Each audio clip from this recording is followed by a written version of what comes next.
تم نے مجھے اتنی جلدی معاف کر دیا. میں نے تم پر اتنا ظلم کیا. کیا کیا نہیں کہا تم نے اور تمہارے کردار پر انگلیاں اٹھائی. حتیٰ کہ میں یہ تک بھول گئی کہ خدا کی لاٹھی بے آواز ہوتی ہے. کسی پر انگلی اٹھانے سے پہلے یہ سوچ لینا چاہیے کہ 4 انگلیاں ہماری طرف بھی اٹھتی ہیں. میں نہ تو ایک اچھی ساس اور نہ ہی اچھی ماں بن سکی. اپنے ہی سگے بیٹے کی خوشیوں کی دشمن تھی. اس قدر کہ اپنے انہی ہاتھوں سے خود اپنے بیٹے کی خوشیاں چھین لیں اور اس کو اس کی محبت سے الگ کرنے کی بہت کوششیں کی. لیکن دیکھو نا، اس کی محبت میں تڑپ تھی کیونکہ وہ گڑیا سے بہت پیار کرتا تھا اور کرتا ہے، اور تمہارا نکاح بھی اسی سے ہو گیا. مجھے معاف کر دو بیٹا، میں بہک گئی تھی. میں نے وحید صاحب اور مرزا سکندر کی دوستی میں دراڑ پیدا کر دی صرف اس لیے کہ تم دونوں کا رشتہ نہ ہو سکے.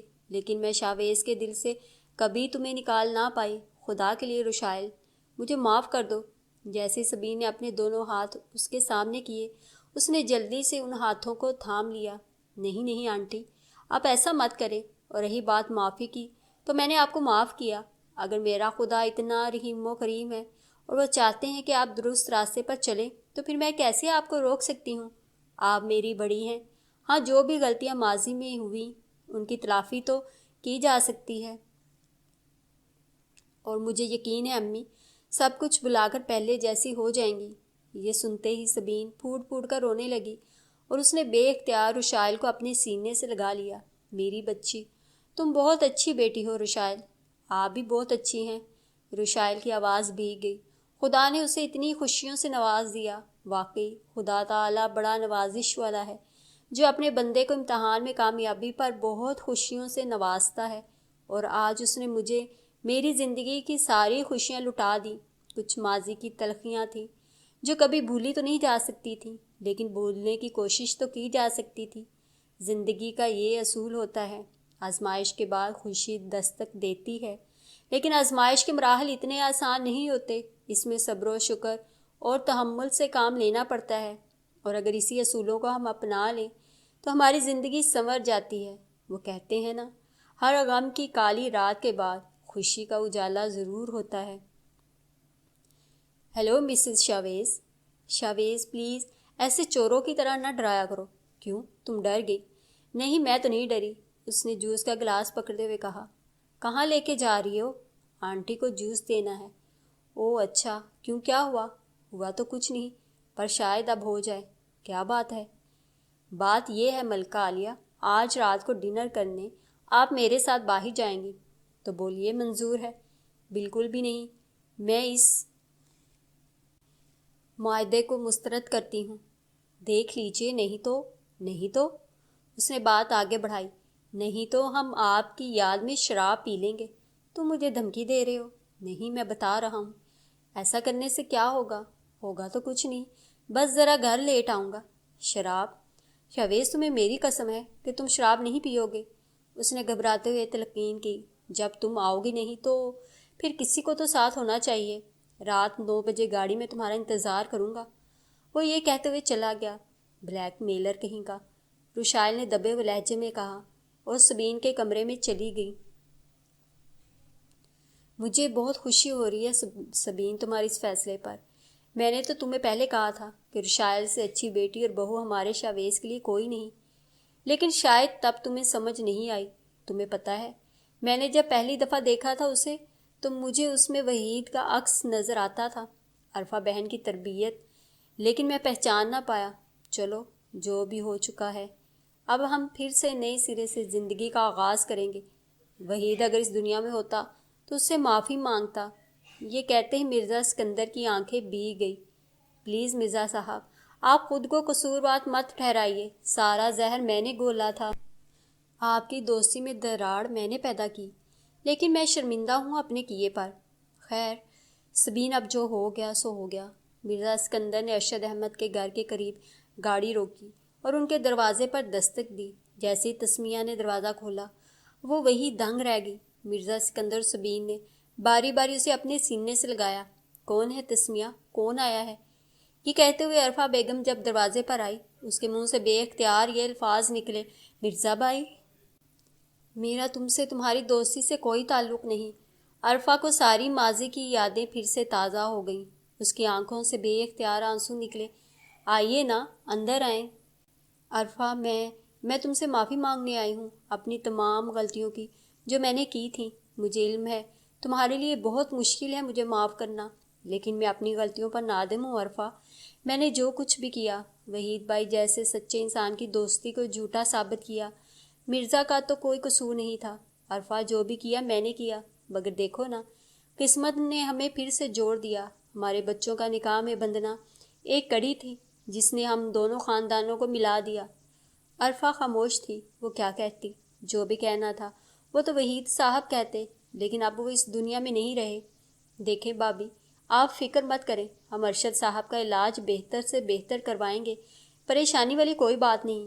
مرزا اسکندر نے تحمل انداز میں کہا۔ اچھا بابی، اب ہم چلتے ہیں، آپ بھی آئیے نا، رشائل کو اچھا بھی لگے گا۔ جی جی ضرور، عرفہ نے مسکراتے ہوئے کہا۔ وہ گاڑی میں بیٹھا اس کا انتظار کر رہا تھا۔ 9 بجنے میں 1 منٹ رہ گیا تھا کہ رشائل سامنے سے آتی ہوئی معلوم ہوئی۔ بلیک فراک میں ملبوس انتہائی خوبصورت لگ رہی تھی، چہرے پر رنگت کا نور، تیکھے نکوش اور معصومیت کا پہرا تھا کہ ہر کوئی دیکھتا رہ جائے۔ مجھے پتا تھا تم آؤ گی، کیونکہ تم نہیں چاہتی تھی کہ میں شراب پیوں۔ نہیں، ایسی تو کوئی بات نہیں ہے جو تم سوچ رہے ہو۔ ویسے آج تم بہت پیاری لگ رہی ہو، کیوں پہلے نہیں تھی؟ نہیں، میرے کہنے کا مطلب یہ نہیں تھا، تم تو مجھے ہمیشہ سے خوبصورت لگتی تھی اور لگتی ہو، تبھی تو یہ دل تم پر ہار گیا۔ اس نے صرف تمہارے آگے گھٹنے ٹیک دیے۔ واہ، بڑی شاعرانہ باتیں کرنے لگے ہو۔ جی، آپ کی محبت کا اثر ہے۔ تم کوئی اور بات نہیں کر سکتے؟ جی ضرور کریں گے، لیکن اس وقت صرف میں تو آپ کی ہی باتیں کروں گا۔ جیسے شاویز نے کہا، وہ ہلکا سا مسکرا دی۔ پاگل، رشائل نے مسکراتے ہوئے کہا۔ تیرے پیار میں، شاویز نے بھی مسکراتے ہوئے کہا۔ ارسل، تو مجھے کہاں لے آیا ہے؟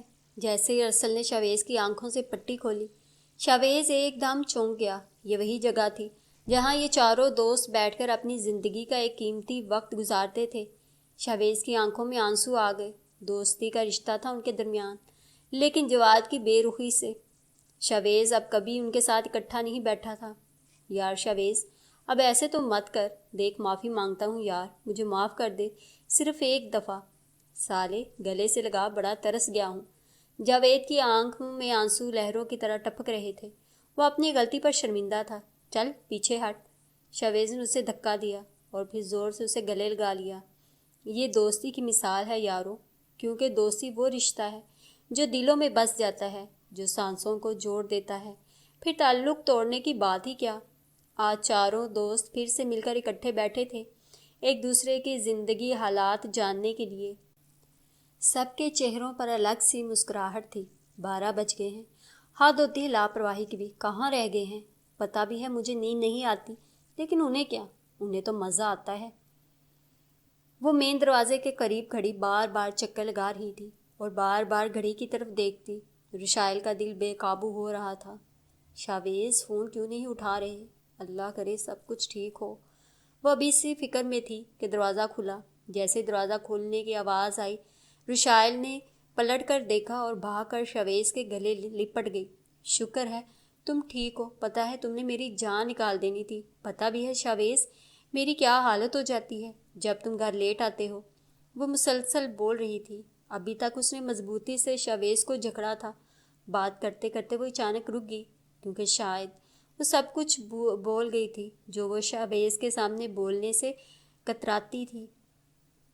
میں رشائل موضوع تبدیل کرنا چاہ رہی تھی، لیکن اس کی زبان اس کا ساتھ نہیں دے رہی تھی۔ شاویز نے اسے اپنے سامنے کیا اور اس کے ماتھے پر چوما اور کہا، جب تک تم میرے ساتھ ہو مجھے کچھ نہیں ہو سکتا۔ وہ میں فرینڈز کے ساتھ لیٹ ہو گیا اور ہاں، شراب کو ہاتھ نہیں لگایا۔ اس بات پر وہ دونوں مسکرا دیے۔ خوشیاں ہی خوشیاں ان کی زندگی میں باہر آئی تھیں، شاید جن کی توقع رشائل نے نہیں کی تھی۔